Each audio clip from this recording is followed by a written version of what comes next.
Hi hello friends, ಎಲ್ಲರಿಗೂ ನಮಸ್ಕಾರ. ರವಿಚಂದ್ರಿಕಾ ಕಿಚನ್ಗೆ ಸ್ವಾಗತ.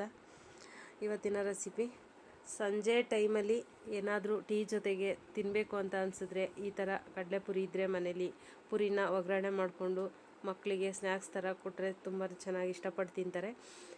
ಇವಾಗ ಪುರಿನ ಯಾವ ರೀತಿ ಮಾಡೋದು ಅಂತ ನಾನು ತಿಳಿಸ್ಕೊಡ್ತಾಯಿದ್ದೀನಿ. ಫಸ್ಟಿಗೆ ಒಂದು ಬಾಣಲಿ ತೊಗೊಂಡು ಇದಕ್ಕೆ ಸ್ವಲ್ಪ ಸಾಸಿವೆ ಮತ್ತು ಸ್ವಲ್ಪ ಜೀರಿಗೆನ ಹಾಕ್ಕೊಳ್ತಾ ಇದ್ದೀನಿ. ಸಾಸಿವೆ ಚಟಪಟ ಅಂತ ಸಿಡಿದ ಮೇಲೆ ಇವಾಗ ಇಲ್ಲಿ ಕಡಲೆ ಬೀಜ, ಹುರಿಗಡಲೆ ಮತ್ತು ಬ್ಯಾಡಗೆ ಮೆಣಸಿನ್ಕಾಯಿ, ಒಂದು ಬೆಳ್ಳುಳ್ಳಿ ತೊಗೊಂಡಿದ್ದೀನಿ, ಕರಿಬೇವನ್ನ ಚಿಕ್ಕ ಚಿಕ್ಕದಾಗಿ ಕಟ್ ಮಾಡ್ಕೊಂಡಿದ್ದೀನಿ.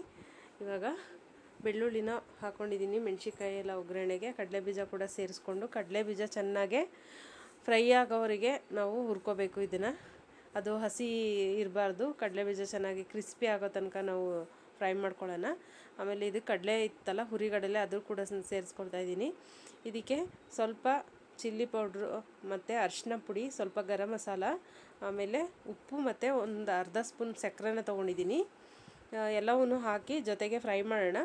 ಇವಾಗ ನಾನಿಲ್ಲಿ ಕಡಲೆಪುರಿನ ಜಲ್ಡಿ ಮಾಡಿ, ಅದು ಪೌಡ್ರೆಲ್ಲ ಇದ್ರೆ ಹೋಗಲಿ ಅಂತ ಜಲ್ಡಿ ಮಾಡಿ ಎತ್ತಿಟ್ಕೊಂಡಿದ್ದೆ, ಅದನ್ನು ಹಾಕಿ ಮಿಕ್ಸ್ ಮಾಡ್ತಾಯಿದ್ದೀನಿ.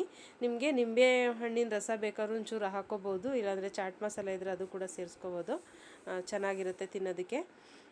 ಇವಾಗ ಕಡಲೆಪುರಿ ರೆಡಿಯಾಗಿದೆ. ಮಕ್ಕಳು ಕೂಡ ಇಷ್ಟಪಟ್ಟು ತಿಂತಾರೆ. ಈ ಥರ ಮನೆಯಲ್ಲೇ ಮಾಡಿಕೊಡಿ, ಹೊರಗಡೆ ತಂದು ಕೊಡೋದಕ್ಕಿಂತ. Thank you friends, bye.